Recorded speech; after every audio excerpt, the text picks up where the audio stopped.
ଗଞ୍ଜାମ ଜିଲ୍ଲା ମଞ୍ଚ କଳାକାର ସମ୍ମିଳନୀର 37ତମ ପ୍ରତିଷ୍ଠା ଦିବସ।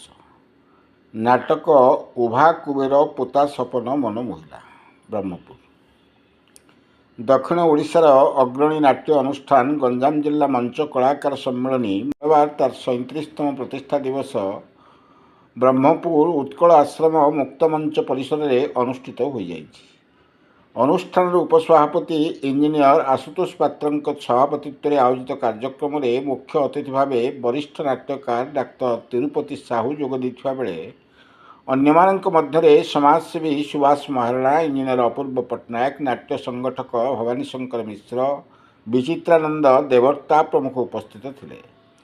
ସ୍ୱର୍ଗତ ନାଟ୍ୟଶ୍ରୀ ରଘୁନାଥ ମିଶ୍ରଙ୍କ ଫଟୋଚିତ୍ରରେ ମାଲ୍ୟାର୍ପଣ କରାଯାଇ ଅତିଥିମାନେ ଗଞ୍ଜାମ ଜିଲ୍ଲା ମଞ୍ଚ କଳାକାର ସମ୍ମିଳନୀର ପ୍ରୟାଗ ନେଇ ପ୍ରଶଂସା କରିଥିଲେ।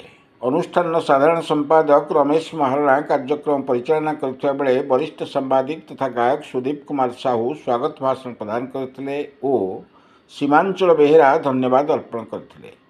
ଅନୁଷ୍ଠାନର ପ୍ରତିଷ୍ଠା ଦିବସ ଅବସରରେ ନାଟ୍ୟକାର ସ୍ୱର୍ଗତ ରଣଜିତ ପଟ୍ଟନାୟକଙ୍କ ରଚିତ ସଂଜ୍ଞା ସମାହିତ ପାଢ଼ୀଙ୍କ ନିର୍ଦ୍ଦେଶିତ ନାଟକ ଉଭା କୁବେର ପୋତା ସପନ ମଞ୍ଚସ୍ଥ ହୋଇ ଉପସ୍ଥିତ ଦର୍ଶକଙ୍କ ମନ ମୋହିଥିଲା। ନାଟକରେ ମାଧବ ପାତ୍ର ସଙ୍ଗୀତ ଦାୟିତ୍ୱ ତୁଲାଇଥିବା ବେଳେ ଜିତୁ, ସପନ, ଚନ୍ଦନ, ସନ୍ଦୀପ ଓ ସଂଜ୍ଞା ପ୍ରମୁଖ ଅଭିନୟ କରିଥିଲେ। ରାଜଗୋପାଳ ପାଢ଼ୀ, ନବୀନ ହୋତା, ସୁଶାନ୍ତ ରାଉଳ, ରାମଚନ୍ଦ୍ର ସାସମଲ ଓ ସୁନୀଲ ସ୍ୱାଇଁ ନାଟକ ପରିଚାଳନାରେ ବିଶେଷ ସହଯୋଗ କରିଥିଲେ।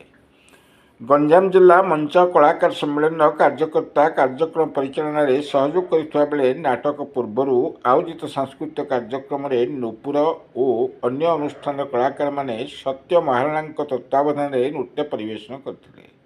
ଏହି ଅବସରରେ କଳାକାର କାର୍ତ୍ତିକ ପାଣିଗ୍ରାହୀଙ୍କୁ ସମ୍ବର୍ଦ୍ଧିତ କରାଯାଇଥିଲା।